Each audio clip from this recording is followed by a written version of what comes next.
screens under starlight's beam. Heroes rise in this night they gleam. Pages turning as fate intertwines.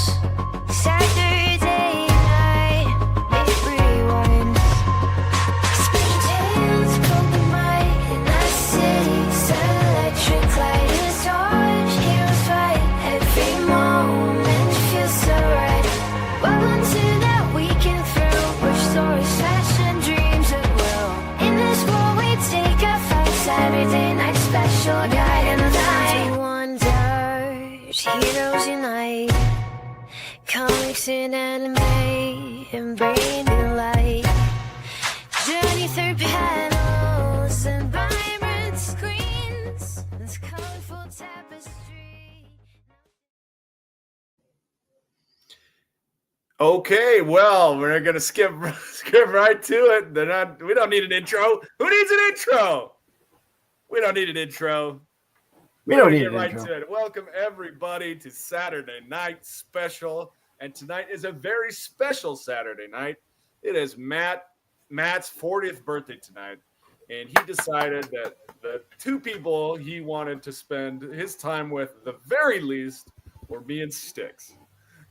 So we are running the show tonight. I don't blame in him. Matt's absence. And we wish him a very happy 40th birthday with his family, with his children, with his wife. And hopefully he gets to sample at least a little bit of cake. He's lost a lot of weight. He deserves a little bit of cake. Yeah. And we'll be holding it down for you guys tonight. Appreciate you tuning in. GT was here bright and early.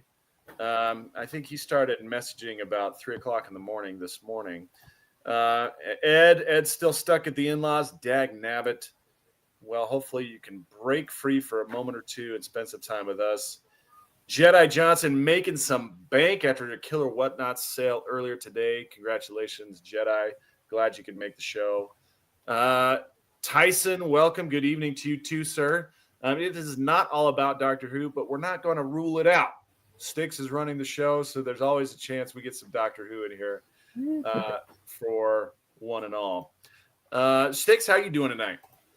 I'm doing great. It is Saturday. It's a nice holiday weekend. I have Monday off. I also have next Friday off. I think I'll still be on qualified, but we'll see. How have you been? How's your week going? It's going great, man. Doing some grilling and chilling on Monday with the family. What we're doing? Yeah, Brian J, it's just Sticks and I tonight. Thank you for asking. We are doing our best to keep you guys entertained. We bring the news, we bring the fun, we bring the hits, and we get it done. But yeah, we're looking forward to a great show tonight. Appreciate everybody chiming in the chat. We're going to wake up the chat right now with our warm up. You got that first slide. We'll jump right into it. Get it right into it. Okay, WNBA is really entertaining to watch the kind of rivalry that has emerged between Angel Reese and Caitlin Clark. They had their very first game on earlier this week, and Caitlin Clark and the Indiana, what are they called? What is the Indiana team called? The Fever? I believe so. That sounds right. Indiana Fever versus the Chicago Sky, and they smoked them 93-58. But the big controversy they had was Caitlin Clark intentionally fouled Angel Reese on a certain play, turned into a flagrant foul and then 2 technical fouls. And Caitlin Clark was like, you know what? I don't care. I'll take the foul in order to send Angel Reese to the free throw line. Angel Reese totally missed the free throw shot. And then I got this reel on the far right here. It says day 2 of taking Angel Reese. In other words, the parlay, the bet. They're betting on Angel Reese missing her first shot of the game. And so in their first game against the New York Liberty, which was the Chicago Sky's second game, these guys were betting that she missed her first shot. And of course she did. So they turned their $23,000 bet into $47,500. And nice. Angel Reese is off to a rough start. In her first 2 games back, the Chicago Sky is down more than 60 points against opponents in their first 2 games back. That's a rough stat. Probably the worst in WNBA history. Yeah, Jedi says it's a one-way rivalry, I think. Yeah, well, I think Caitlin Clark is trying to do her best to play it cool. She's trying not to add fuel to the fire, but the more she plays it cool, like the more Angel Reese wants to just punch her in her face, right? Agreed. Yeah, agreed. So funny. Yeah. And then if you guys are on Instagram, yeah, hell of a rebounder. She catches a lot of her own missed shots. She's the number 1 offensive rebounder in the league, but not the number 1 scorer, not even close. She's, I wonder how long she's going to last in this league. But it's so hilarious. There's this really great account on Instagram called Stat Stuffer, and it's dedicated to just showing Angel Reese lowlights. And I don't know why he says it, but every clip he goes butter pecan, and it just cracks me up whenever he says butter pecan. I don't even know what it's supposed to mean, but he says butter pecan, and then she throws up a total brick. It just cracks me up every time. So Stat Stuffer. Tyson says, since Sticks is running the show tonight, I should get some good quotes from him. Yeah, absolutely. Sticks, it's about time you throw down some good quotes. Yeah, I guess so. I I haven't been on that, have I? Who said what? Well, maybe once. Maybe you can't be quoted if you don't say anything. You got to say a lot. Well, that's true. That's true. Yeah, I gotta. Yeah, I talk. Don't tell people I don't talk. I love Tyson. Tyson's icon is Matt falling off the toilet, taking a nap. Yeah, well, that's after his birthday party, I guess. Yeah, hopefully he has some good times tonight, but he doesn't end up napping on the bathroom floor. Yeah, Angel Reese might make more money on OnlyFans. That is a definite possibility. Jedi, chill. Jedi's always chill. Jedi could stand to be a little less chill. Okay. Jedi thinks that Angel Reese is hot, really hot for a tall girl. Yeah, they call her Barbie, right? They call her Barbie, and she's got they do. a pretty good look, but different strokes, different folks. That's okay. It's okay, Bride J. Jedi can like Angel Reese. That's okay. What do you think, Sticks? Is she a hottie or is she a? I said it about someone last night. I said, she's not a girl that you would kick out of the bed for eating crackers. So okay, but is she enough to make a bulldog eat his chain? Probably not this bulldog, but I'm sure there's a bulldog out there somewhere that'll chew the chain up. Okay, Tyson says maybe she could screw 584 guys in a day. Only the guys that are betting on her to win. Yeah. Sarah says Jedi is like the Rolling Stones. He likes that brown sugar. Yeah, you bet he does. Nice. Hey, what's up, Carl? Thanks for tuning in. So if you guys are looking to parlay, you can get on and get some of that sweet anti-Angel Reese cash.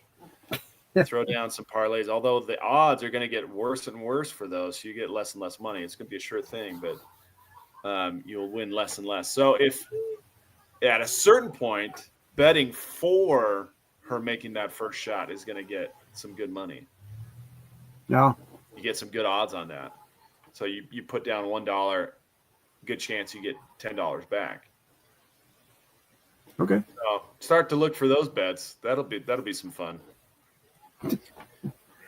All right. Well, I'll just say this real quick. I know that I don't really do the parlays, but I know my son does now that he goes to the casino every once in a while. So he plays those kind of bets, like, who's gonna make the first shot or things like that. It's kind of what I call the Vegas vacation bets. It's like, who's Yeah, it's gonna like, have rock before scissors? yeah, it's like really little. You're betting on the littlest things. You're not betting on the Yeah. outcome of the game. You're betting that a certain small thing happens, and it kind of adds a lot of excitement to every detail of the game. Yep. So I think that's fun. I think it's really fun, and you can get those parlays. Sports betting has become such a huge thing at the casinos here. You don't necessarily need to have the sports betting apps or the sportsbook apps. You can do it at the casinos here if you want to do that. Yeah, they have one of those kiosks. Yeah. Yeah. But I heard a story of a guy who had put 20,000 separate bets on the same thing, and and the casino let him put in the bets, but then when he won, they canceled them all because they didn't like the way that he did it. Well, that's sucky because he had put in like $100,000, and he was set to win something like 850,000, and they canceled all his bets when he won. After he won, right? Yeah, that's a sore loser. Sore loser. They canceled it later, and that was kind of a bummer. Absolutely. There was another casino where he did the same thing, but they didn't cancel his bets. They said, "We'll pay it out, but you are banned. You're banned from playing here anymore." I thought that was okay. Well, at least they paid out. Jedi, I don't think he was hedging. I think he was doing the same bet over and over again. Like they have limits. They have individual parlay limits, and he was doing the same parlay over and over again. And so that's the part that rung him up, was he had done the same bet 20,000 times. And they didn't like that. Oh, I see. Yeah. All right. You want to get in some news? Sure. Let's see what we got here. Let's hit it. Do you want to hit the bumper? We have a little bumper. Yeah, we got a bumper here, don't we? Where is it here? Let's see if I can find it here. Here it is. Okay, I found it.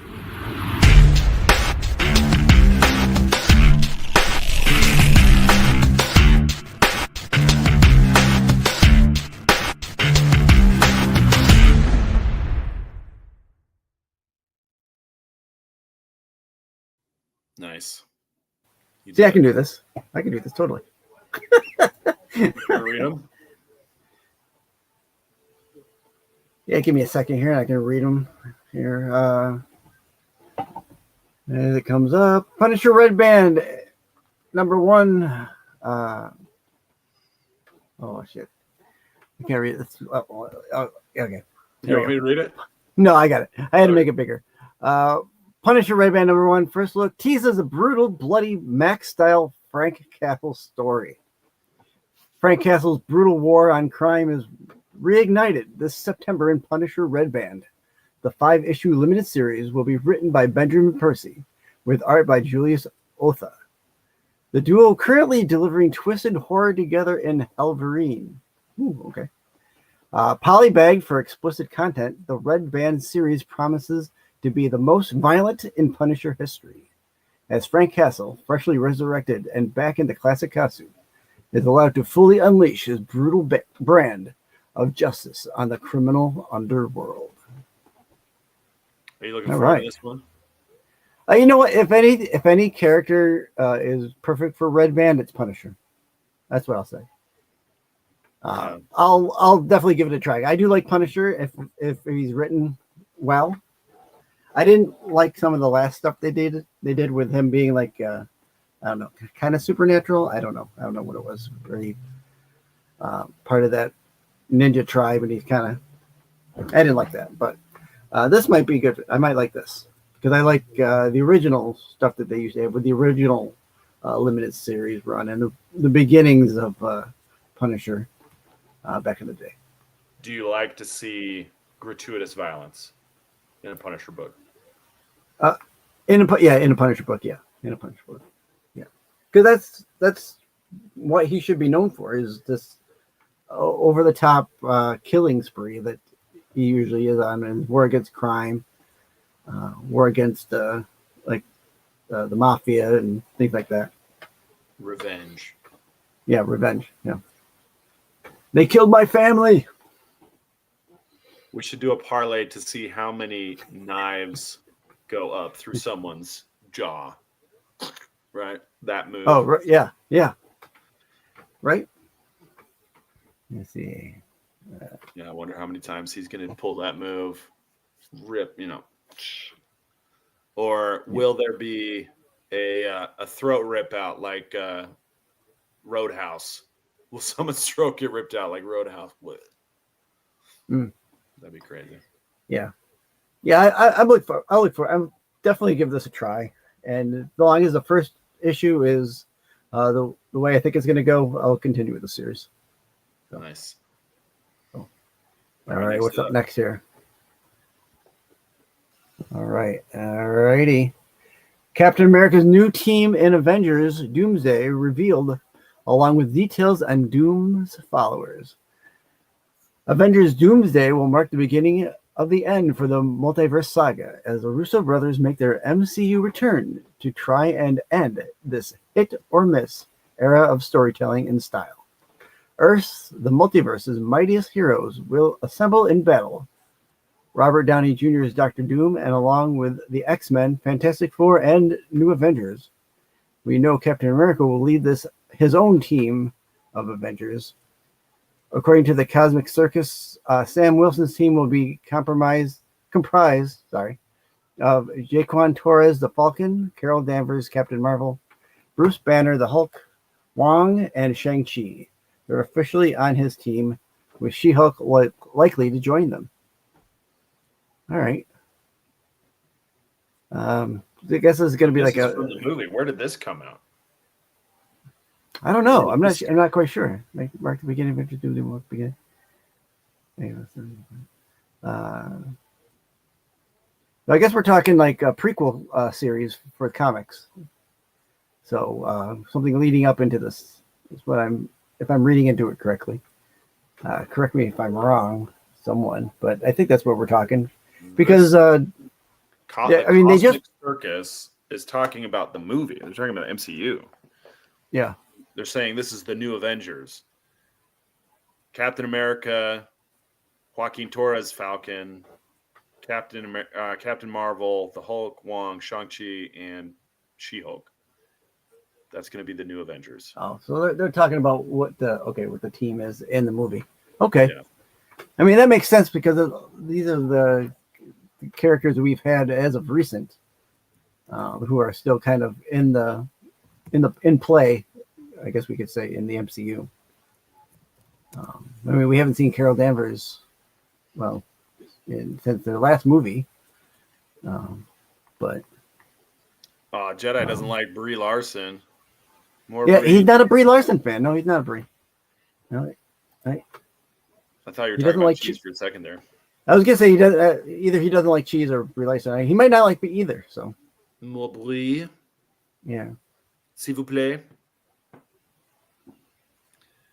Well, I can't say I'm excited about any of this news. Marvel is they really put a grumpy in the bed for the last few years, and I'm not super excited about Ironheart. I still haven't seen Thunderbolts. I am planning on seeing it at some point, but just not real excited about it. Yeah, I mean, some of the movies have been a little Amber Heardish with the poo in the bed, but I mean, some of it's all right. I'm looking forward to Fantastic Four. Hopefully that turns out to be a turning point and an upswing for them. And then we'll talk about later with Avengers, with Doomsday and Secret Wars. So I heard this story. Speaking about pooping the bed, I heard this story where this guy was going out drinking for his 21st birthday, and he didn't know anything about it, and so they were like, why don't, or his uncle was like, here's what you do. You need to coat your stomach so that you can withstand the alcohol. take 3 shots of olive oil before you go to the bar. And Okay. so he gets to the bar, and as soon as he gets to the bar, he shits his pants. he never got drunk because he couldn't even drink because he had to go home, change his clothes. Okay. Yeah. All right, Luke says scientists in the U.S. have developed a pill to combat against depressed lesbians. They have named it Tridic again. Wah, wah. Nice dad joke. Wow. Good job, No, Luke. I guess Father's Day is coming up. Got to get those dad jokes in before the deadline. I guess so. Okay. Let's see what's there. Here's Marvel Doomsday. Hey, Christina. Yesterday, we learned that Avengers Doomsday has been moved from May 1st to December 18th of 2026. Avengers Secret War, meanwhile, will now open on December 17th, 2027, after it was originally scheduled for May 7th of 27. Deadline has shared some insight into why Disney and Marvel Studios concluded that delaying Doomsday and Secret Wars was the right move, with insiders telling the trade that these 2 films are among the biggest ever made, and the delays simply allow more time to execute on a gargantuan vision. As why the Avengers franchise is moving from its usual May slot to December, it said that down to the success they've had in the holiday corridor with titles like Spider-Man No Way Home. There's certainly something to be said for making Avengers Doomsday and Avengers Secret War holiday event movies, particularly as the Star Wars and Avatar franchises grossed billions worldwide over the holidays. Even DC's Aquaman was a $1 billion hit when it splashed down into theaters in 2018. Well, yeah, okay. They probably just need more money, or no, they need more time to figure these things out. Well, sounds like they've got a plan now, at least in place, and they can figure it out. Yeah. I mean, they're still announcing people who are being hired for these films. So, yeah, I think they need more time. It sounds like this is going to be bigger than we're expecting. We might even get like they did with Endgame, where they split it.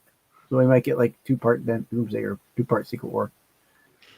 Tyson, I thought we'd forgotten about that joke. Tyson says that's up there with Sam's joke about finishing a shotgun to completion. I thought we'd forgotten about that, but I appreciate you remembering. Hey, Christine, welcome in. Yeah, I'm not surprised that they're gonna try and take more time. I think we still got a couple projects coming out in the meantime, so whatever. I guess we could wait. We can wait for this. It's good news. Tyson never forgets. Yeah. Absolutely. Yeah. An elephant never forgets either. So, yeah, that's good. I'm glad. All right, what's next? This one's for you. What do we got here? Ooh, one for me. Ooh, look at this. Doctor Who star Ncuti Gatwa acts from the series after recently upsetting BBC bosses. This is a half-truth I'm thinking, but Doctor Who only has 2 episodes left before season 2 concludes, and now only has 1 because one of the episodes aired today. And another report has just hit the British tabloids via sci-fi frontier gazette.com, claiming that Ncuti Gatwa's time as a doctor is indeed up. The Sex Education and Barbie actor is said to have dropped out of announcing the UK's jury scores in last weekend's Eurovision Song Contest at the last minute. It was like the day of. That was reportedly in response to Israel's being included in the annual singing competition. Now, a supposed insider tells the newspaper if the final nail wasn't already in the coffin, it was well and truly hammered in after that. Bosses were incredibly disappointed. Ncuti, as the doctor, is one of the corporation's most high-profile faces. With his withdrawal was incredibly embarrassing. It caps what has been a largely depressing tenure in the TARDIS for Ncuti. While the Sun isn't exactly a reliable source, it's the tabloid. The UK's tabloid has frequently had a head start on Doctor Who news, so we're not entirely dismissing this. The report adds that Disney Plus is unlikely to renew the deal with the BBC to continue funding the long-running sci-fi series, meaning a budget cut is inevitable. In fact, it said that the BBC is likely to now rest the series as it considers how to revive its fortunes. It's unlikely we'll see who Ncuti regenerates into, as the Beeb will keep options open. The piece notes, and if they do rest in the show for years, it makes it virtually impossible to cast someone now. Okay. Sorry to hear that, Sticks. That's a bummer news for you. Yeah, I mean, so a little insight on this from my part. So Ncudi's contract is technically up at the end of the year, or at the end of the series, I should say, and they were going to option him for one more year to finish out because they've only gotten 2 series out of him, and it's taken quite a while to get it out. So chances are they're probably not going to renew it. Not that they're firing him, they're just not going to renew his contract or give him a new contract. Talks of them putting it on hiatus have been swirling for quite some time now. So I wouldn't be surprised if they did do that, but they have a backup in David Tennant as usual. Tennant came out last year in the 60th anniversary when him and Ncuti kind of split into 2, bi-generated, and so Tennant is out there still as the Doctor, and they could probably fall back on him if they have to. So, and see what he's been up to. Yeah, exactly. So we'll see. I haven't hated Ncuti's run. It hasn't been my favorite either, but I will tell you that the episode that I watched today was definitely not my favorite. It was definitely not my favorite. Was it a groaner? It was a head scratcher. I'll say that. It was like it started off like right in the middle of the story. So things were already happening when the episode started. And then it fills you in as the episode. It didn't even fill. We didn't even get filled in as the episode went. So we kind of had to act. Yep. Yeah. It started at one point. I mean, we kind of had to figure out along the way what was kind of going on. But even then, it was kind of open-ended. We didn't really get all of what was happening. So we'll see. Okay, that is a head scratcher. Yeah. Maybe instead of worrying about casting, they ought to worry about the writer's room. I agree. Yeah, will they have a different Doctor after these episodes? Unclear, Carl. I think these episodes that we have now, these were shot last year. So, go to the next one. Yeah, and then he liked the Goblin episode. That was the Goblin D's nuts. You set him up, Carl. You set him up. Yeah. The Goblin episode was pretty good. Well done, Sam. Well done. So we'll see. Next week is the last episode for this series, and then we'll see what happens after that. I don't think there's going to be a regeneration to a new Doctor this year because they didn't film it. There's no filming for that, so we'll see. We'll see what happens. All right, let's see what's next. Where are we here? Right, looks like the end. Okay, let me bring up mine because I had a couple on mine just real quick. I gotta take that down. Okay. Did it PDF follow the blank slides? No, I did my own slides too. So you did your own. Yeah. Weird. Okay. So I got a couple news stories in here, and then we'll. I don't know what else he has. I'll do a couple of my shots here that I got here. This is what we got here. Okay. Here. All right. So Here's a couple ones that I'd put in here that Bloomhouse and Meta have launched the Horrorverse game featuring Megan, the Purge's Liberty, Lady Liberty, and more. Blumhouse and Meta have announced Blumhouse Horrorverse, a new immersive horror experience launching in Meta Horizon on May 22nd. The new world will transport fans into Blumhouse horror franchises, including Megan, Wolfman, The Black Phone, and Happy Death Day. The official event description reads, Dare to enter Blumhouse Horrorverse. Hunt victims as Megan, Babyface, or Lady Liberty. Roleplay as villains from Megan and The Purge and Black Phone across thrilling minigames. Are you a horror guy, Sam? Not really, but I do find occasionally a gem in the horror genre. Mm-hmm. But yeah, I would say for the most part, no, I would not much of a horror fan, but occasionally I dip. I did like Megan. The first Purge was pretty interesting, but I haven't seen Black Phone or Happy Death Day or Wolfman. Yeah, I'm not familiar with Happy Death Day. I've seen the Black Phone and some of Megan. I don't know if I've seen Wolfman. I may have. So what's it called here? On the Meta Horizon, it's a virtual. What do you call it? One of those virtual things that you put on. Yeah. It's a VR. So I think VR is really good with having like horror because you're locked into it, you know. You can't see behind you. You can't see behind you or beside you. You know, this is like you have to be really focused on that. So, yeah, horror.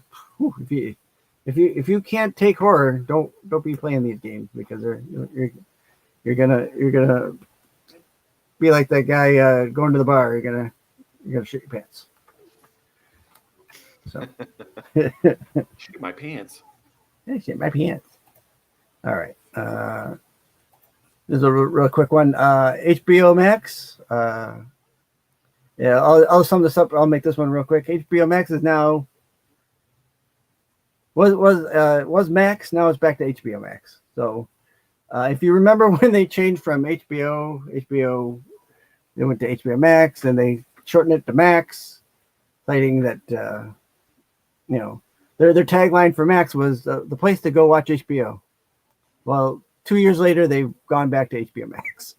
This is dumb. They said, yeah, I mean, it's so stupid. It's, it's like they keep changing back and changing names and like they don't know what to do with themselves over there.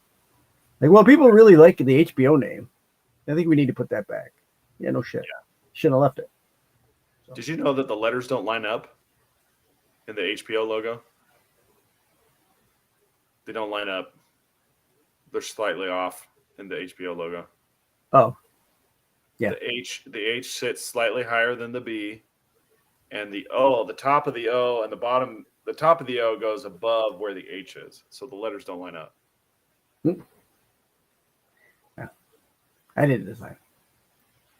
I know you did, but I'm looking at it right now, and it doesn't fit. All right, we already talked about Avengers Doomsday. Your little comic one here. Marvel revealed Retrovision variants for July of 25. Marvel Comics revealed these series of Retrovision variants covers in July. Covers will pay homage to classic style and vibrant aesthetics from the Silver Age. The Retrovision variant covers hit stand just in time for the release of the Fantastic Four First Steps, film on July 25th, which introduces Marvel's first family against the backdrop of a 1960s-inspired retro-futuristic world.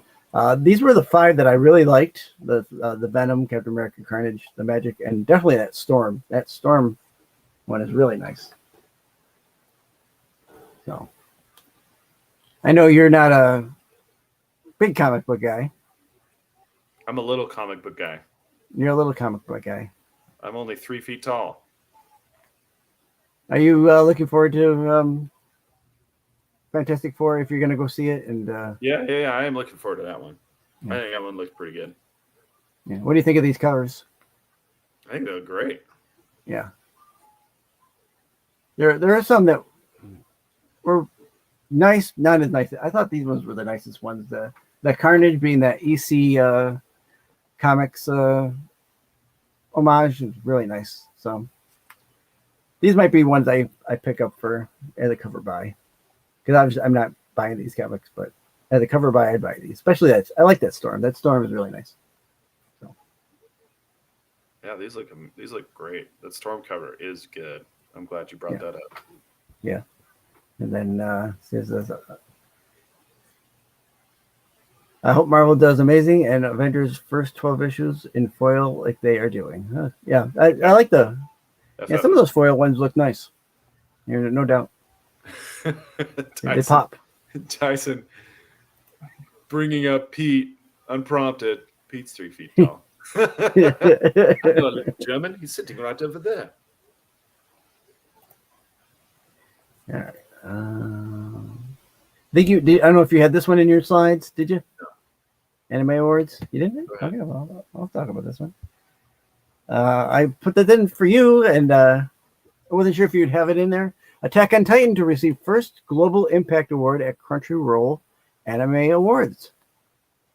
The 2025 Crunchyroll Anime Awards has selected popular anime Attack on Titan as the first recipient of its Global Impact Award, which it describes as celebrating visionary creators and groundbreaking works that have left an indelible mark on culture, history, and the hearts of audiences around the world. Attack on Titan is based on the manga of the same name, written and illustrated by creator Hajime Ishiyama. Attack on Titan, published by Kodansha, has sold more than 140 million volumes worldwide. How did I do on those names? That was great. Hajime Isayama and Kodansha. Yep, you did a good job. Attack on Titan is such a good series. It's an incredible series. There's not really a lot of things about it that you can be like, oh, well, they should have done this, they should have done that. It's actually really, really good. So I'm not surprised that it would be awarded with something like this. Yeah. It is. I just recently finished the series myself, and I was floored by it. I was like, wow, this is amazing. It was an incredible series. So yeah, well deserved. I've watched the first season of it. I haven't watched past the first season. I enjoyed it. I just haven't gotten back to it. It's very good. Yeah. There's a bunch of mysteries. Like the first season is mostly just the battle stuff. And then in the second season and third season, they start unraveling all the mysteries behind the Titans. And then in the fourth season, it's just ritual bloodletting. It's incredible. It's wild. Yeah. I'm sorry, Tyson. I do not have any news about the adult video news awards or whatever it is. And I'm pretty sure that's adult video something words. Yeah, it's the porn industry awards. Yeah. Ed. Poor Ed. Don't care. Move on. Thanks, Ed. I got one in over on Ed there. Sorry, Ed. And I think I have one more. This was my Doctor Who throw in. David Tennant in an interview today at London Comic Con. David was asked about his role about getting like the Fantastic Four, and David said he when asked by a fan which superhero he would like to play at London Comic Con, the former Doctor Who star shared that was interested in playing Reed Richards, also known as Mr. Fantastic, in the upcoming Marvel tentpole, The Fantastic Four: First Steps. Although the role went to Pedro Pascal, Tennant had no hard feelings about missing out on the part. I'm not sure if I would have wanted Tennant as Mr. Fantastic. Been in the MCU. He was a villain. He was the Purple Man in Jessica Jones, the Jessica Jones series.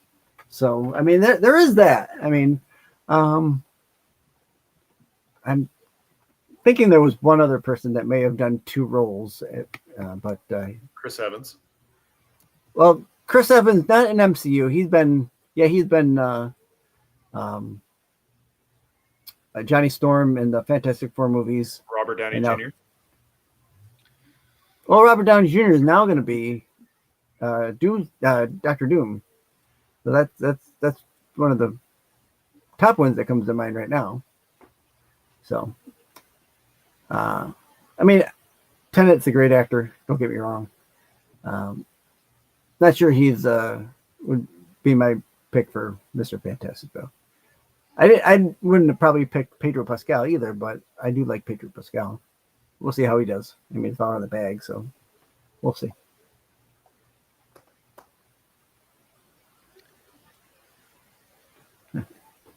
And okay, let's go back to that. We'll come back to that after. Let's go back to Matt's stuff and see what Matt had for us here. I think that's it. I think it's my stuff that's next. So if you find That's your stuff. All right. You want to run through my stuff real quick? You're in charge, man. I got. No I'm in charge. You're at the wheel. I have nothing. You got to say too, buddy. All right, we'll go in here. I don't have any bumpers. So don't worry about that. So I've got 3 stories.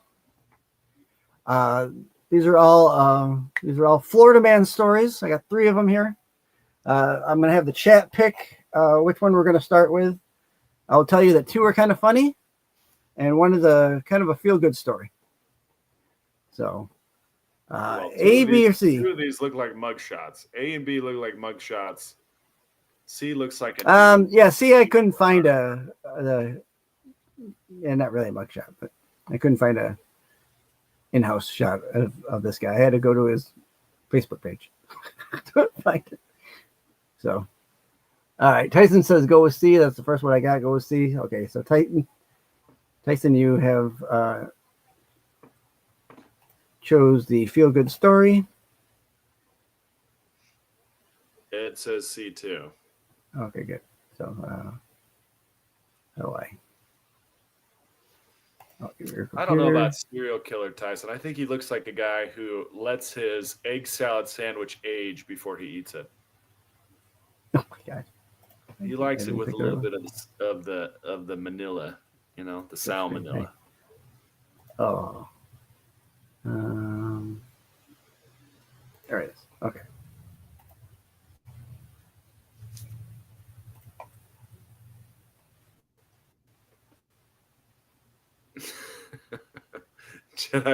Jedi says, I couldn't believe it when I learned that Styx was higher than Sam in the SNS hierarchy.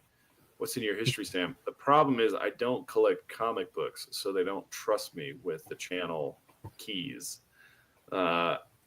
So maybe if I started collecting, they'd give me a little bit more control. But it is what it is. I'm happy to be where I'm at.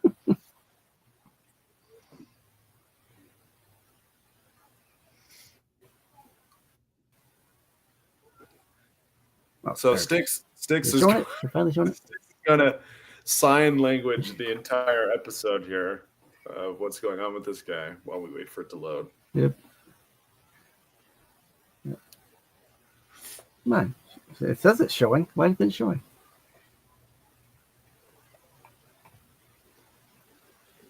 Now the show is about to get duked. We'll edit the stage again. Come on. I've got it. It's right there. I can see it. There we go. Okay, good. You can read it? It's my Amish internet. Yeah, go ahead. I'll have you read it because it's not popping up on my screen. Earlier this month, amateur shark fisherman Andrew Smith, pictured in slide C, was convinced by a friend to come with them to Pensacola Beach after getting off from work. But within 10 minutes of arriving, the scene went from a casual afternoon by the water to a full-fledged emergency. I was sitting out there and this girl come running asking if anybody could swim, Smith told the local news outlet WSVN. I said, no, I absolutely could not swim. And she was running and screaming and nobody could swim. Bystanders soon learned that the teen's friend had been swept out to sea by a rip current. Rip currents are powerful localized offshore currents created when wind and breaking waves push surface water towards land. The resultant slight water level rise near the shore causes excess water to flow back into the sea, via the path of least resistance. Slightly deeper areas in a sandbar or reef can exacerbate the force, dragging objects or people out through the gap. Rip currents are often confused with rip tides or undertows, none of which actually pull you downward. Instead, they are strongest near the water's surface and carry you beyond the line of breaking waves. NOAA estimates an average of 76 people drown from rip currents per year off U.S. shores between 2015 and 2024. With the situation growing more serious by the moment, Smith quickly came up with an idea. He attached a life preserver to a drone he had brought with him and began piloting it out towards the drowning girl. Strong winds made his first rescue attempt difficult. It was a terrible miss, he recounted. I released it too early. It was really windy. It wasn't close at all. The girl had been struggling against the currents for around 5 minutes by that point. Unfortunately, Smith had only a single flotation device left nearby to try again. You scroll it. Scroll. That was it. The last opportunity we was going to have. After adjusting for the wind, he gave it another shot. This time, the drop was much more accurate. The teenager was able to grab the life preserver and hang on for another few minutes until emergency responders arrived. If it wasn't for that second drop, she wouldn't have made it. The EMS said she wouldn't have made it, said Smith. After receiving a checkup, EMS confirmed the girl sustained no serious injuries and was able to go home, but not before her dad spoke with Smith. He talked to me for like 5 minutes, called me his guardian angel, and thanked me and stuff. It's pretty crazy. For anyone who finds himself stuck in a rip current without a prospect of a drone-assisted rescue, the best bet is to resist panicking or fighting against the water.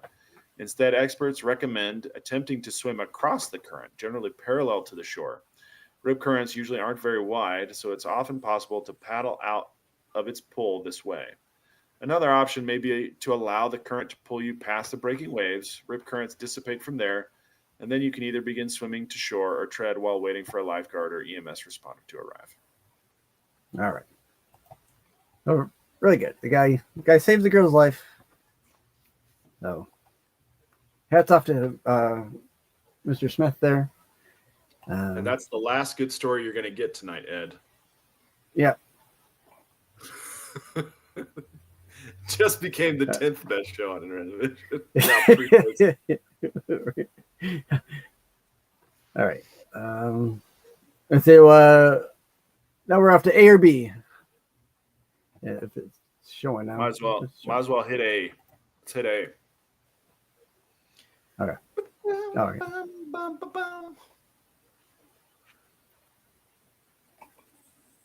All right. A. Okay. A. Let's do it. Start at the beginning. Start at the very beginning.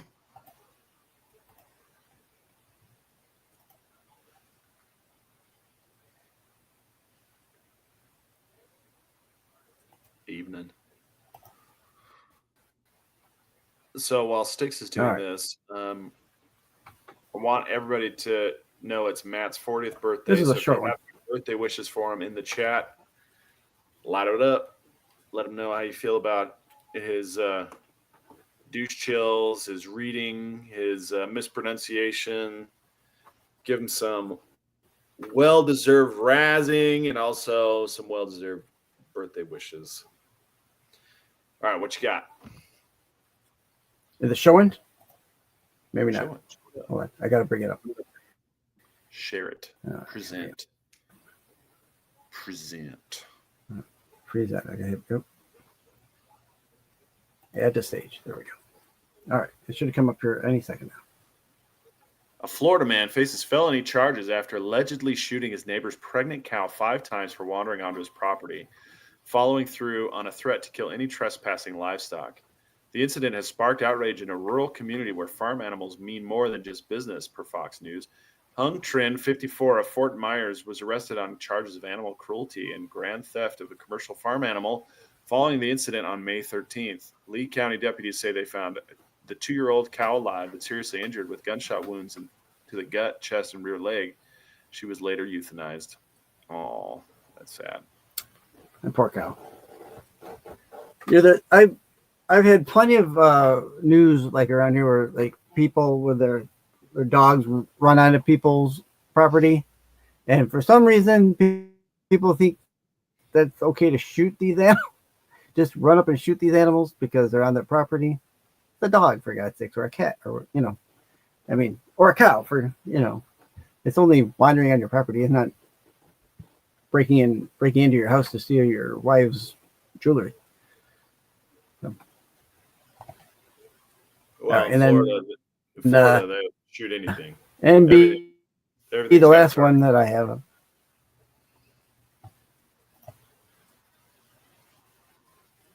That's probably true.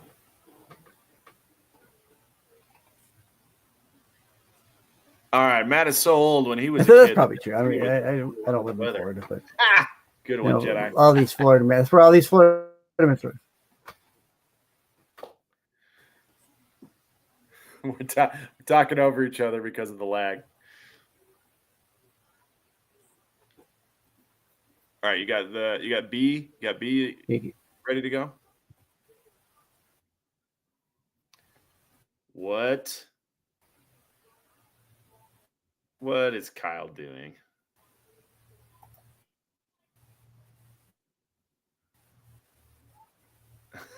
Sticks, what are you doing, man?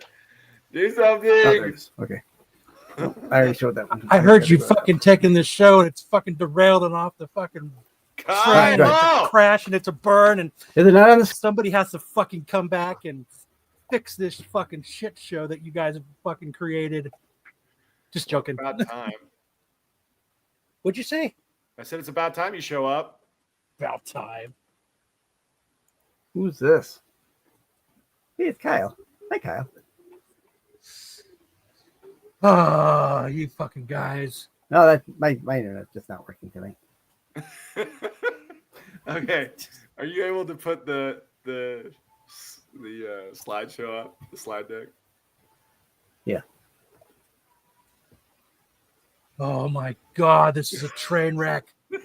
Holy fucking shit, what is going on here? Okay, Sticks. How are you, buddy? Do something, This is I had to, hands down, this is probably the best slide I've ever seen right here. Like I really have to commend the amount of work that was put into the slide, Sticks. This is not my slide. Sticks PDF'd all of the slides, including the ones that are dead. So there's like 100 blank slides in this slide deck.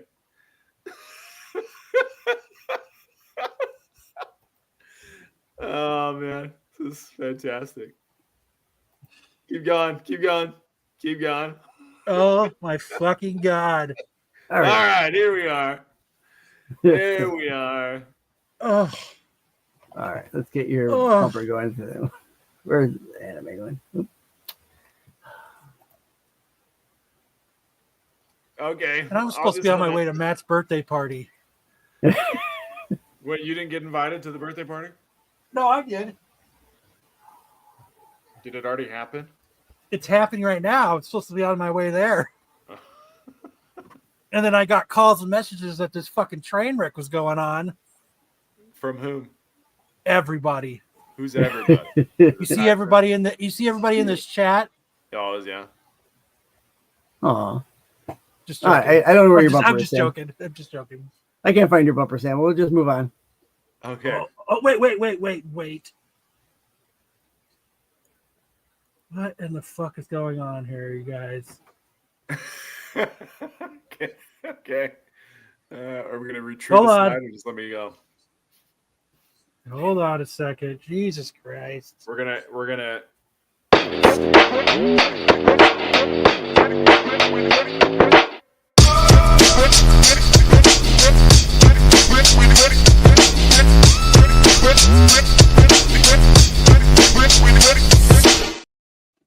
Is that better? Thank you.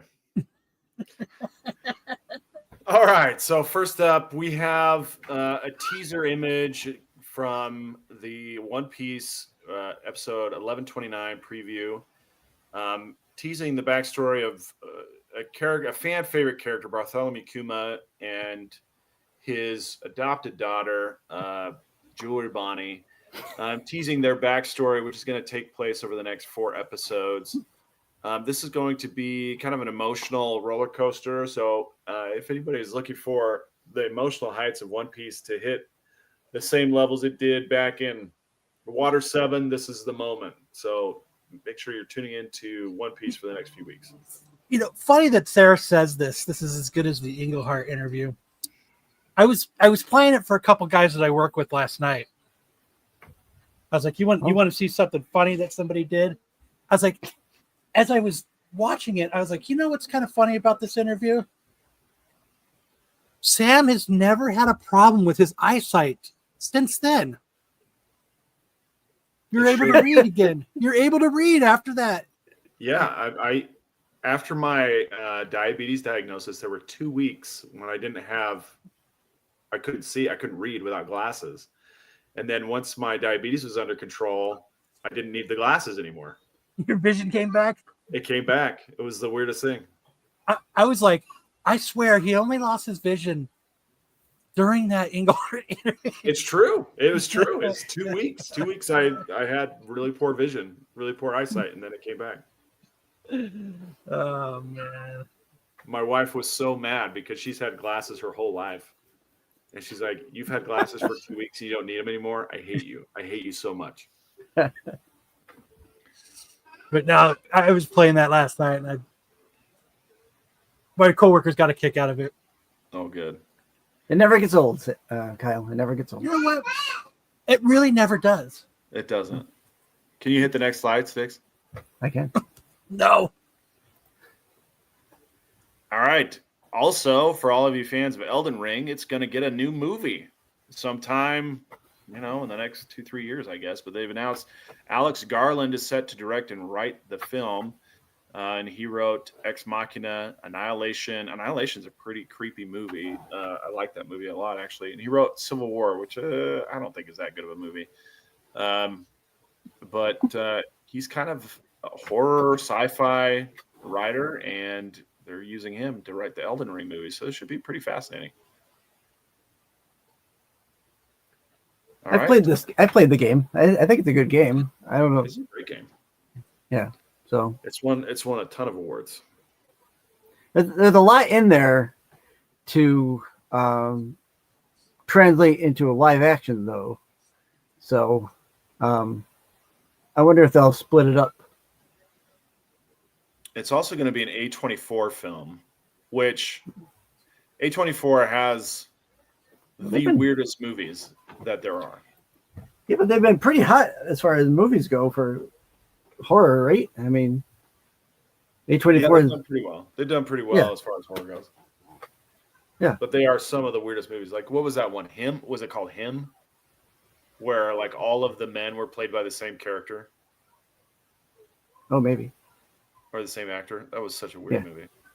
Or the one where the lady has she adopts a lamb. Like a lamb, and it has hands and feet. That was so weird. What? Yeah, it's a weird movie, dude. Holy cow. Okay. All right. But look forward to Elden Ring, the movie. Yeah. Yes, Eternal. Agreed. Look, Matt's on the ground with his butt in the air. He's sleeping. He's so sleepy. Can you hit the next slide, Sticks? Yep. All right. Also, we have the Demon Slayer Infinity Castle trailer. The full trailer hit. It didn't really do a whole lot for me. It was mostly just shots of the main characters falling through the Infinity Castle. They didn't show any of the battles. It was just like character stills. It wasn't really a whole lot. So if you are really looking forward to this movie, don't bother with the trailer. It's not that exciting, though the movie itself is going to be pretty awesome. The Infinity Castle story arc, for those of you who don't know, is the final story arc leading up to the battle. And they are not going to do a final season of Demon Slayer. They're going to do 3 movies to cover the final story arc. Oh, wow. Which leads from Infinity Castle back into the regular world where the battle finally culminates. But it's going to take place over 3 movies over the next year and a half. Is Demon Slayer a manga that has finished, or is it Yes. still being written? Yeah. No, it wrapped up. Gosh, I want to say probably 3 years ago, Okay. Okay. 4 years ago. I know some of these are still being written, so I wasn't sure. Demon Slayer had about 200 chapters, which is a decent size manga, Mhm. but it's short Yeah. by most popular manga standards. Bleach, for example, had something like 600 chapters. Naruto had something like 800 chapters. Maybe that's not true. Maybe it's more like 500 and 700. And then One Piece it's at 1,150 chapters right now. Wow. Yeah. All right. And then I got a couple more slides here. Okay. Speaking of Naruto is going to have its own little theme park attraction. It's pretty small. It's really just one little. Oh, see you later, Kyle. Thanks for stopping by. Bye, Kyle. Maybe he's off to Matt's birthday party. He's probably after Matt's birthday. Have fun. The Naruto theme park is being built. It's looking for a 2026 launch in France. It's really just one roller coaster and some shops, some like Naruto themed shops. It does look like there will probably be room to expand the attraction depending on its popularity. But the roller coaster that they have is actually 2 rides in one. They're going to have 2 tracks running in separate directions. One of them is kind of a forward and then reversing track, and then the other one does a loop. So if you are in the France area, and you like Naruto, this might be something for you to check out. Okay. All right, and then I've got one manga spotlight, which is Bug Ego, which is it's a really bizarre manga, but it's really interesting. This is the one about Hartman's hacks. And this week they were battling a golem that was threatening to kill them. Nothing can save you now. It's no use. I know it. I know everything. And they were able to use their Hartman's hacks to get through the battle and subdue the golem. But check that out on the Shonen Jump app, the Viz or the Manga Plus app, if you want to check out some new bizarre but also really fascinating manga there. And then that's it for the big news in anime. And now we have an update for High Fidelity. Ooh. Our boy Fidel has graduated basic training. He's down 100 pounds. Look He at him. sent me these pics this week, and we had a chat over the phone. He's going to be moving into a 17-week training program for his job in Chicago, starting in Chicago and then moving to San Diego. Really happy for Fidel. He's doing so well. He's lost a ton of weight. He looks fantastic. He's still Fidel, still the goofy, lovable guy that he's always been. I didn't bother asking him about his wife, quote unquote wife, but he's doing really well. Full Metal Fidel. Yeah, we'll see how he does. He seems to be in good spirits. I'm really happy with his uniforms. He's got clean clothes. They smell fresh, according to him, and things are going well. So wish him all the luck, and I'll keep you guys updated as I get more information. Good on him. Good on him. And I don't have any highlights from Dodgeball this week, even if I did. Sticks has PDF'd the slides, so the links have not come through. So we'll just skip that part and move on to the next segment, which is Mega Character Matchup. And this week we have the matchup between Ultron and is this January? Yeah, this is a White Queen, right? Yeah. Yep. All right, and we'll start here. What's the White Queen? White Queen has 9 out of 10 intelligence, 6 out of 10 strength, 7. What's this gal's name? What's her name? actual. She's played by January Jones in the movie. What's Hopefully Diamonds are someone. Diamonds Are Forever. Chat, Yeah. you gotta help me out. Yeah. I'll need the chat there. I can't think of her name. 7 out of 10 agility or speed. 10 Emma out of Frost. 10 Emma Frost. Thank you. Thank you. Thank you, Carl. 10 out of 10 durability. 3 out of 10 energy projection. She can throw snowballs. She has 7 out of 10 fighting skills, 10 out of 10 telepathy, 9 out of 10 mind control, 2 out of 10 healing factor, and 9 out of 10 overall power. Yes, Emma Frost has been done before, but here she is fighting against Ultron. Ultron, we know he's 9s and 10s all the way down, except for fighting skills or 8s. He's going to be very, very tough to beat. So let's see how Emma Frost stacks up against Ultron. Ultron, seeking to eradicate all organic life, sets his sights on mutant kind, targeting the X-Men's headquarters.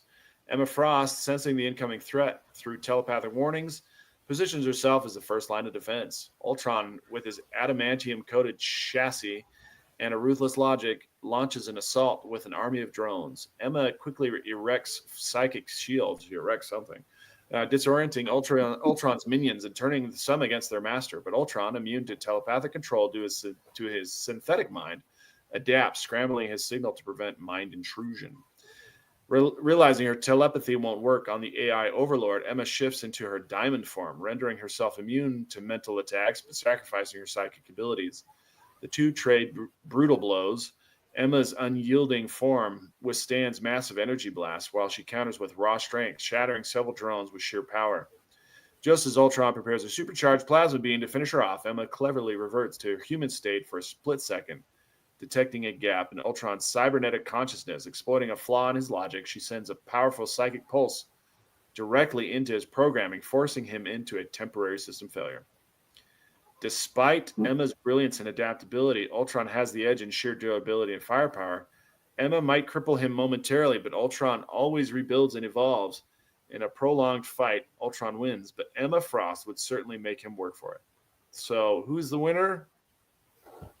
Sounded like Emma Frost won this one. Sounded like it. But in the end, it gave it the AI favored Ultron. It's like, hey, Emma Frost won. She beat the logic. But Ultron actually wins every time. I think they're AI favoritism going on. Yeah. Their out is where they kind of say he overcomes everything. So yeah. All right. Sorry. Wait, we got to pick someone to do the next one. Let's do the chat. Let the chat pick who they want to fight Ultron. Oh, okay. Just pick anybody you like. We've got to find somebody who can unseat Ultron. I'm gonna say Saitama. Saitama from One Punch Man. Okay. That's my pick. Skynet. Dungeon Crawler Carl says Skynet. Tyson says Short Pump Marco. The Goon Master Marco. He'll blind Ultron with his V. With his deep cut V. Deep cut V. Yep. All right. Well, we'll follow up as the chat gives us their ideas. Yep. All right. It'll be up to the chat. Our votes are worth nothing. Yep. And we go to best and worst covers of the week. I don't know if I can find the bumper. I'll try and find it real quick. Bow, bow, bow. Bumper. Bow, bow, bow. Goku. That's a good one, Mama Bear. That's a good choice. I was thinking about Goku too. Yeah, that's right. Where's anime? Probably where you go. Oh, there it is. Found it.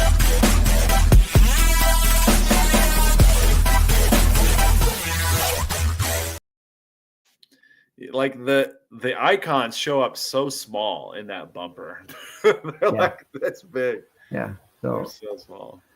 So in honor of that, I'll show one of the little videos I posted into here. I'm technically not an educated person.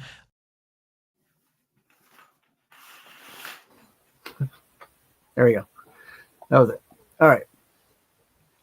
That's the worst covers of the week. Let's see what we have picked for this week. All right. So first up, in the worst, we have Absolute Wonder Woman number 8, the 1 in 25 Meredith McLaren cardstock cover. Yeah. She looks awful surprised.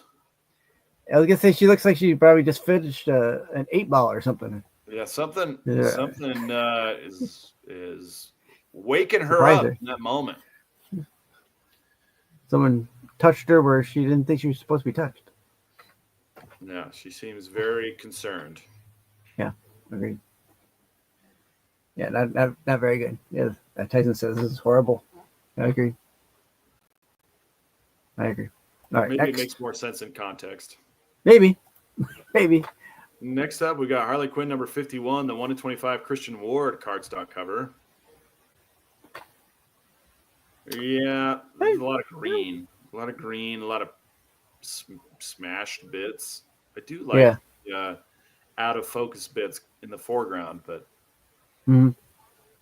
Harley isn't too bad. I mean, yeah, her face looks more. I don't know. Well, here's the real problem with this is we don't see her in her tights, and plus her face looks like a librarian. She looks like a looks like a librarian. She looks like a beatnik librarian, or like a rockabilly librarian. That's what she looks like. A rockabilly librarian. She looks like the girl from Big Bang Theory, the small blonde girl. Yeah, the blonde chick. Yeah. Wallowitz. She kind of looks like to me. Yeah. Yeah, not my favorite. Nope. All right, up next.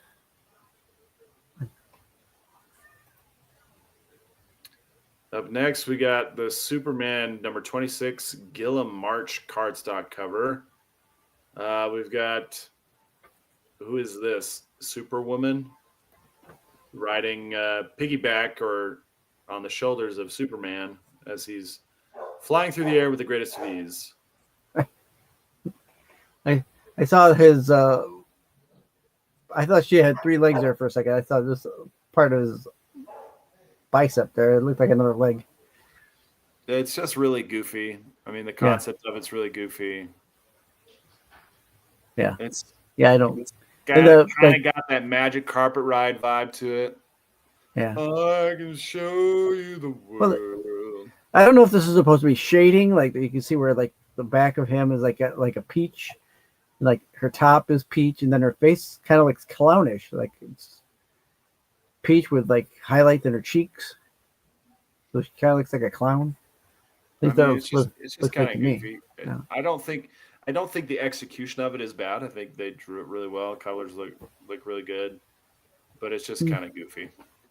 Yeah, looks weird. All right, up next. That's it for worst covers, and we'll head over to the best covers. Keep clicking through until you get to the best.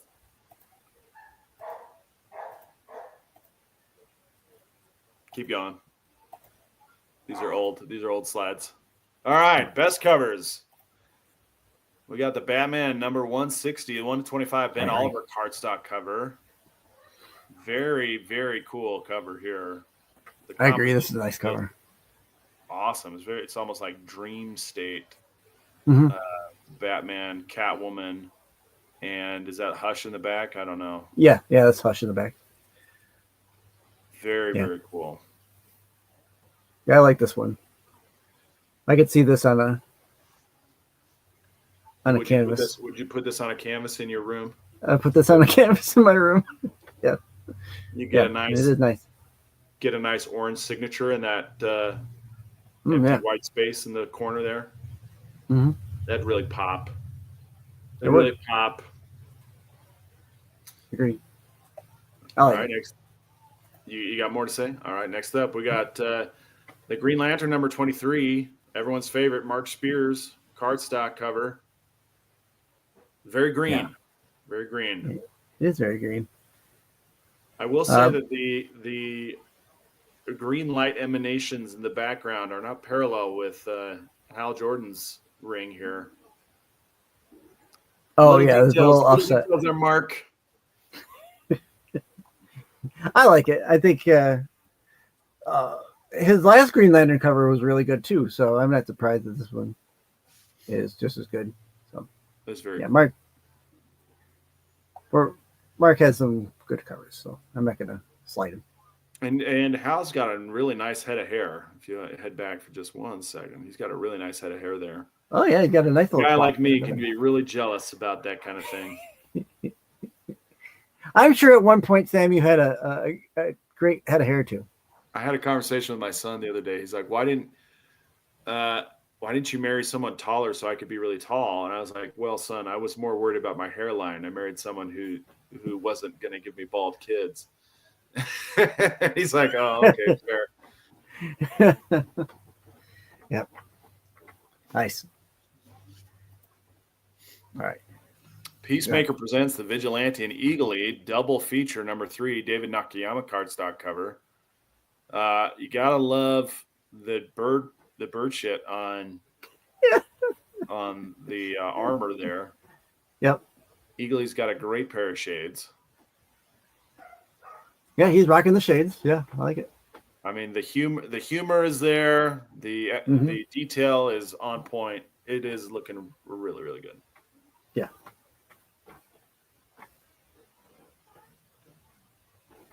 Oh, thanks, Sarah. Sarah says, forgot to say congrats, Sam, on your daughter's graduation. Yeah, my oldest daughter graduated high school this week. I saw that. Yes. Good. Congratulations. Appreciate that. Is she going onward? Not right now. Not right now? We talked about that and tried to convince her, and she wasn't having it. So right now she's more interested in traveling and seeing the world a little bit before she goes to college. I know, backpacking through Canada. Something like that. We'll see where she ends up. Okay. Fair enough. All right, then we got Giant Size X-Men number 1, the Yvonne Talavera cover. Storm looking thick and juicy, like a quarter pounder with cheese. This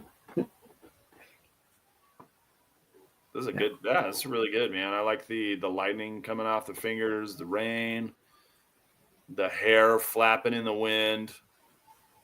She's got kind of a Beyonce outfit going on. Yeah. Yeah, this is definitely a good storm cover. Most of the storm covers I've noticed as recent have been really good. So whoever, once they get these storm, apparently they're taking their time with her because she's a popular character in the X-Men universe. So yeah, this outfit she's got on is straight out of Austin Powers. Makes you Randy. Storm make you is Randy? all wet. Very cool. All right. Then we've got the Ultimate Spider-Man number 17, 1/100, another Yvonne Talavera Virgin variant. Mary Jane crossing the road wearing some jeans, a white top, and sipping her mocha frappuccino in the streets of New York. Looking banging. Looking banging. That's a really great composition right there. Oh, it's a great cover. It looks like something that you'd have on a store exclusive though, not more like a 1/100 cover, but I guess there's probably a trade dress one as well. I'm my guess. Usually these 1/100s have a trade dress somewhere down the line. So if only it was raining on this cover. Yeah, good point. Then we have a little bit of white t-shirt or wet t-shirt contest. Yeah, reminds me of the Great Horn ones he did a while back with with her taking a selfie. It's, just her on there. So. Like you can see the grain in the denim on her pants. That's how good this is. Yeah, you can see these wrinkles down here. I see like along the leg from her walking. So he must have had someone model how pants were looking when people walked, because that's you can see the creases. So very nice. Well done job by Talvera. Then we have Uncanny X-Men number 15, the 1 in 50 Fan Yang Mystique Virgin variant. You like this one, huh, Sticks? This one's nice. Yes, I do like. I do like this one actually. They drew Mystique a little younger, but I mean, to be fair, she can look at whatever age she wants to look. she can she can look however she wants to. So that doesn't really matter. No, I like this cover. Although Mystique is probably one of my favorite female villains. I guess we can call her a villain. She kind of, for lack of a better phrase, she kind of goes both ways. She's a hero sometimes. She's a villain. Yeah. What's up, Terry? This has got John Woo vibes all over it. This is like Fan Yang must have been watching John Woo movies while he was composing this cover. The birds, the guns, the church windows. You got that one feather in the bottom left-hand corner. Yeah, for sure. The kind of floating there. Yeah, it's a good addition on there. Adds just a little something to it. I like it. What? I don't know if that's true. Is that true? I don't think that's true. I don't know, man. I don't know that lore. Tyson, I did really like this Mystique cover. All it needs is a pink signature. That would really make it pop. Yeah. Even Ed liked it, I think. Clapping for it. That's a wave. Maybe he's saying, I'm out. Oh. Or maybe he's saying he's back. Hope you find your dad. All right. What we got next? All right, here we go. We got Magique number 5, 1 in 100 Leslie Lyrics Lee Magique Virgin variant. A lot of horns, a lot of spikes. Magique looking pretty demonic in this particular. Mm-hmm. That's what I was thinking. Yeah, very demon-like, demonic. Yeah. Yeah, you like this one, huh, Sticks? Do you collect Magique covers? I don't, but hi, Terry. Hope you find your dad. I might pick this up. I probably won't, but I would if I wanted to, I guess. It's a nice cover. I mean, it's as far as demonic and demon-like drawings go, I like it. Tyson says she needs to eat a burger. Yeah. Yes. I do agree with Sarah. It's kind of a Berserker cover. He likes those Magique covers. All right. What's next? Oh, there's a nice one. Then we got Daredevil Cold Day in Hell number 2, the number 1 in 100 Gabriel Delato Virgin variant. Daredevil looking very cool in this particular composition.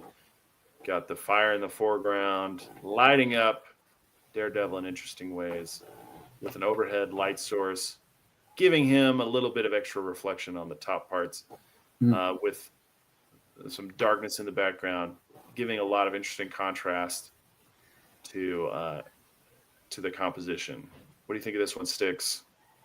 I like this one. I will say it's hard to find a bad Gabriel Delato cover. I know there have been probably 1 or 2 in his time, but more often than not, his covers are straight fire anyway. So this doesn't surprise me that his cover is really great, and this is a really great cover. I mean, you can see the cross stitching and the outfit with the rain in the backdrop, fire underneath. It's really nice. So, you think so, Sarah? You think that? Well, maybe. I mean, I guess if he's dropping the taco bomb, we'll see. Le taco bomb, the taco bell. Yo quiero taco bell. Yeah, let's see what's next. Oh, yeah. We got Rogue with the Savage Land number 5, 1 in 100 J. Scott Campbell Virgin variant. J. Scott Campbell giving us some good stuff here. A little bit of a saber-tooth tiger, and Rogue looking very savage indeed, but not savage enough to forget to put her hairband in place to make sure that Right. hair is bumped 100%. I like it. Two things on it that I don't like. Well, I think we've gotten a lot of these Rogue and Savage Land covers. I mean, it is a series, I guess, but so I'm kind of done with them. And the saber-tooth tiger, it doesn't really look like a tiger face. It looks more like a lynx or a cougar face. Are you kidding me? The way the Are you ears. kidding me with that? Are you No. kidding me, Sticks? No, that does not look like a tiger. No, look at how the ears. Look how the ears are up. Look how those ears are up. It's a made-up animal. It's a fantasy. Saber-tooth tiger is not a made-up animal. It's a real animal. The guy can draw it however he wants. It's more of a lynx. It looks more like a lynx than it does. It does. That face does not look like a tiger. Oh, whatever. You like it? Actually. Evolution has taught us. Gen 13's Fairchild. Fairchild. Yeah, I see it. I mean, it's Campbell, and that's one of his creations, so I can see how that could kind of bleed over. All right. Anything else? Oh, here we go. Still got more. Mark Spears promoting From Within. Monsters #5, New Mutant #98, homage and card cover from Mark Spears. It looks like those kids are saying Wolfman's got nards. Yeah, Monster Squad. Love that movie. As homages go, this is a good homage. I mean, I'm not a Deadpool guy, but I like this homage of his first appearance from New Mutants 97? 98. 98. So 98. Yeah. Very cool. I like it. Yeah, it's good. And On to the next. Keep going. Oh, Keep going until that we might find be an it. actual live slide. All right, let's see what we got. Keep going. Keep going. Keep going. Keep going. Keep clicking, bro. Keep going. Come on. Don't stop, Sticks. Easy. Okay, we're skipping the Taco Bell. There's no Taco Bell. All right, here we go. Homage cover of the week from Farrell #13. Farrell the 13th. Cover B, Nice. Tony Fleek's variant. Friday the 13th. Yeah. Obviously, the connection is there. Yeah. They've got cat faces making up the hockey mask, looking very cool. Oh yeah, I see that now. Yeah.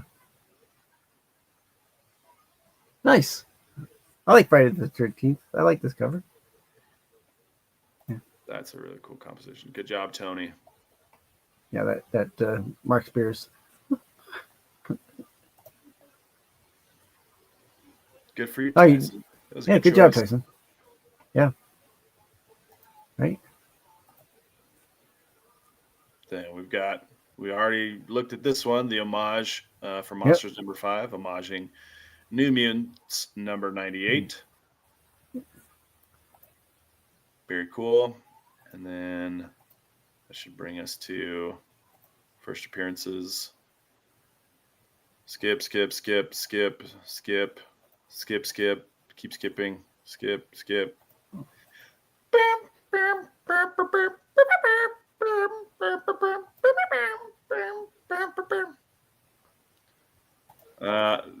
This is old.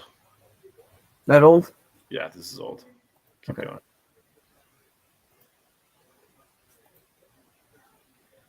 Keep going. We don't even do this segment anymore.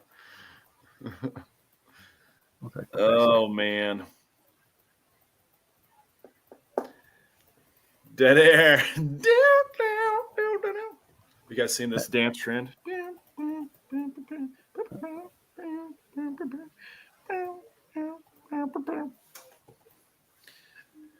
Look, Kyle and Matt left us by ourselves. All right, here we go. First appearances of the week.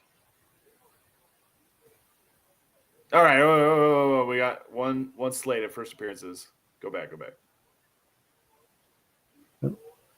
I had too much. Never mind. First appearances of the week. I hit that button way too many times, I guess. Who's Kyle?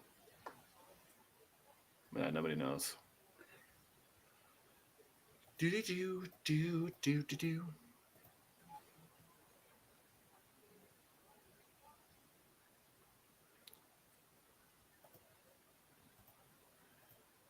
Almost there. Almost. What number was it? Was it this one? I don't know, bro. Nope. Happy birthday, Matt. There it is. All right. There you go. All right. The The other one. The Curse of Shirley Johnson. First appearance of the Stranger. First appearance of the Crimson Seraph. And first appearance of Beliafan. All right. I'm not familiar with the series, so although I like the guy on the cover. I think it's pretty cool looking. Image Comics series. Yeah. So we'll see. It's a new series. Looks like. Was there anything behind here? Oh no, that's just that one. All right. I'll go slow this time. Not too slow. But slow enough to not miss anything. So most of this part of the show slides are unpopulated. It's like going through the abandoned part of town. These ones are all boarded up. Faces at the window.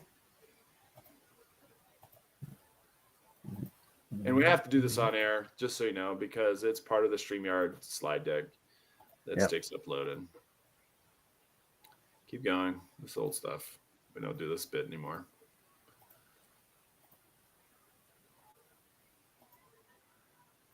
Sticks is definitely sabotaging the show to get more subs on his channel, Slide Dog. I think we already looked at that one long ago, so this is not new. I'll clean up this deck. This is definitely an old bit.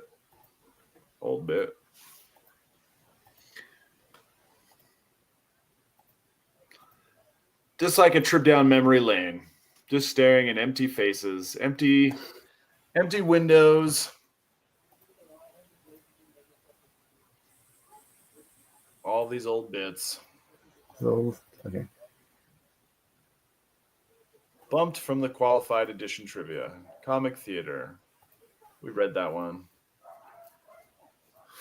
Is this something you added? No, this is old. No, it's 4th of July. It's almost 4th of July again. We can revive this segment. It's like top fives. Yeah.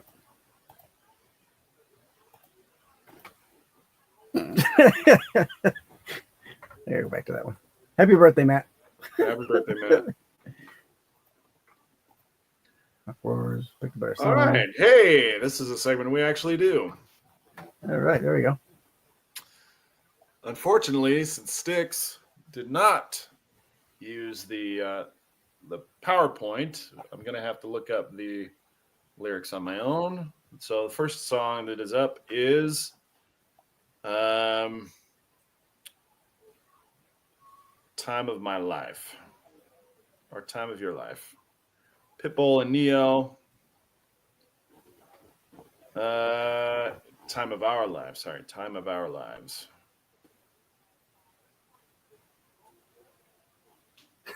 It's a text. All right. Here we go. I knew the rent was going to be late about a week ago. I worked my ass off. I still can't pay it though. But I got just enough to get off in this club. Have me a good time before my time is up. Let's get it now. Ooh, I want the time of my life. Miss Worldwide, oh baby. Ooh, Give me the time of my life. Oh, yeah. Let's get it now. This is the last $20 I got, but I'm going to have a good time balling tonight. Tell the bartender, line up some shots, because I'm going to get loose tonight.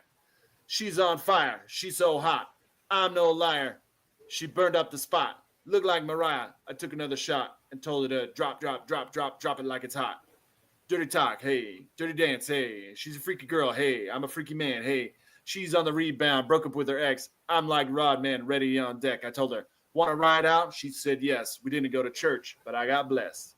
I knew my rent was going to be late about a week ago. I worked my ass off, but I still can't pay it though. But I got just enough to get off in this club. Have me a good time before my time is up. Let's get it now. Ooh, I want the time of my life. Ooh, give me the time of my life. Let's get it now. All right, we'll move on to the next one. All right. Very good. Very good.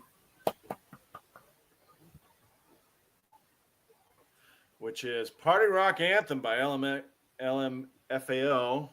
Oh, yeah. Party rockers in the house tonight. Everybody just have a good time. And we gonna make you lose your mind. Everybody just have a good time. In the club, party rock. Looking for your girl, she's on my jock. Hey, nonstop when we in the spot. Booty moving weight like she got the block. Where the drink? I got to know. Tight jeans tattoo cause I'm rock and roll. Half black, half white domino. Gaining money, Oprah dough. Yo, I'm running through these hoes like Drano. I got that devilish flow, rock and roll, no halo. We party rock. Yeah, that's the crew that I'm repping. On the rise to the top, no lead in our Zeppelin. Party rock is in the house tonight. Woo! Everybody just have a good time. Yeah. And we gonna make you lose your mind.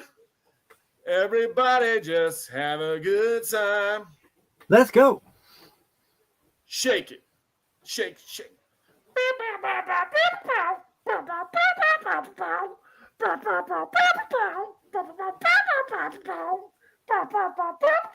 Every day I'm shoveling.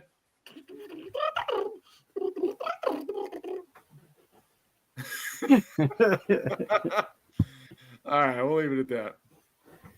All right, nice. Good job, Sam. Happy birthday, Matt. We did party rock anthems for you, or club anthems for you. How am I going to grab I'll you throw this by one the up, short right? hairs? What was that? What's Rob Liefeld's commentary? Thanks, Rob. All right, just keep going. These are old slides. Old All slides, right. old slides. So many slides on here. Oh, that's old. Yeah, these are old.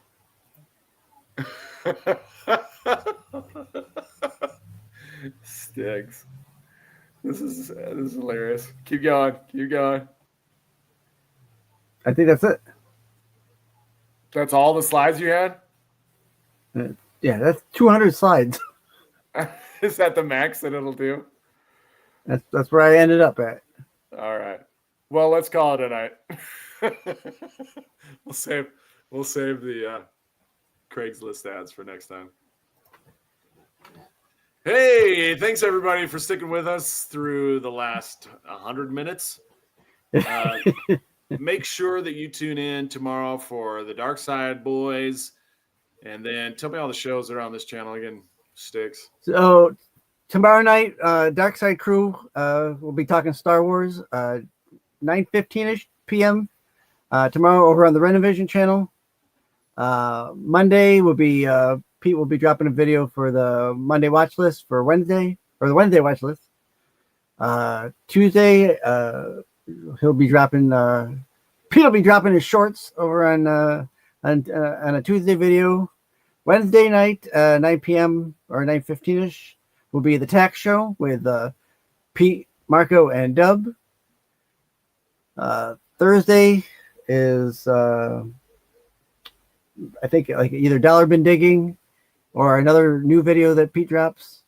Friday night back over at the Qualified, 9:30 after the 9 o'clock top 10 show, and then right back here on Saturday night where Matt will be back. Also, Hopefully. Matt Scott, his wrestling. You guys do the wrestling show on Absolute Geek. Yep. Correct? Yep. Thursday nights, we do over in Absolute Geek, we do the Off the Mat where me, Matt, and Dom talk wrestling from the week prior. And what about your channel? And over on my channel, thank you, Sam. Over on my channel, me, Joe, Jedi, sometimes Bruce, and Mama Bear. We watch old episodes of Doctor Who, and then review them afterwards.